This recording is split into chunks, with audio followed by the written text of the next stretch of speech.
ரொம்ப சூப்பராக முளைக்கீரை புளிக்கடையல் எப்படி செய்கிறதுன்னு பார்க்கலாம். இது என்னுடைய அம்மா ஸ்டைலில் சொல்லியிருக்கேன் நான்.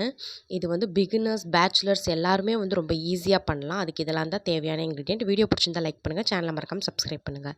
இப்போ ஒரு குக்கரில் ஒரு கட்டு முளைக்கீரை நல்லா க்ளீன் பண்ணது சேர்த்துருக்கேன். இது கூட 4 பல் பூண்டு, ஒரு பெரிய பச்சை மிளகாவை இந்த மாதிரி சின்ன சின்னதாக கட் பண்ணி சேர்த்துருக்கேன். ஒரு பெரிய சைஸ் தக்காளி இந்த மாதிரி ரஃப்பாக சாப் பண்ணி சேர்த்துக்குங்க. இதில் வந்து ஒரு 1லேருந்து 1½ டம்ளர் தண்ணி சேர்த்து குக்கரை க்ளோஸ் பண்ணி மீடியம் ஃப்ளேமில் 2 விசில் விட்டு எடுத்திங்கன்னா நல்லா சூப்பராக இந்த மாதிரி வெந்து வந்துடும். இப்போது இந்த மாதிரி வெந்ததுக்கப்புறமா இதை ஒரு மண் சட்டியோ இல்லை மிக்ஸி ஜாரோ ஏதோ உங்கள் விஷ், ஆனால் மண் சட்டியில் கிடைஞ்சோன்னா அவ்வளோ டேஸ்ட்டாக இருக்கும். நல்லா இந்த மாதிரி மத்து வச்சு மேஷ் பண்ணிக்கோங்க. இதை வந்து இந்த அளவுக்கு வந்து நீங்கள் வந்து மேஷ் பண்ணணும். அந்த இலை எதுவுமே தெரியல பாருங்கள், இந்த அளவுக்கு மேஷ் பண்ணணும்.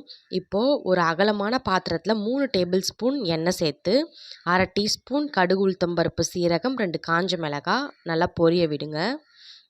இப்போ இதில் 1/4 டீஸ்பூன் மஞ்சத்தூள், பெருங்காயத்தூள், 4 பல் பூண்டு இப்போ தட்டி சேர்த்துக்குங்க. சேர்த்து நல்லா இந்த எண்ணெயிலே இப்படி கலந்து விடுங்க. இது மாதிரி கலந்ததும் இப்போ இதில் நம்ம கடைஞ்சி வச்சோம் இல்லையா அந்த முளைக்கீரை, அதை வந்து இப்போ இதில் சேர்த்துக்கலாம்.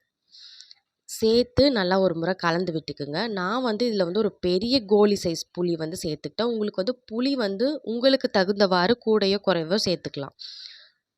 உப்பு தேவையான அளவு சேர்த்து நல்லா இந்த மாதிரி கலந்து விட்டுக்குங்க. இப்போது நல்லா இந்த மாதிரி பபிள்ஸ் வந்ததுக்கு அப்புறமா 5 நிமிஷம் மீடியம் ஃப்ளேம்லேயே கொதிக்க விடுங்க.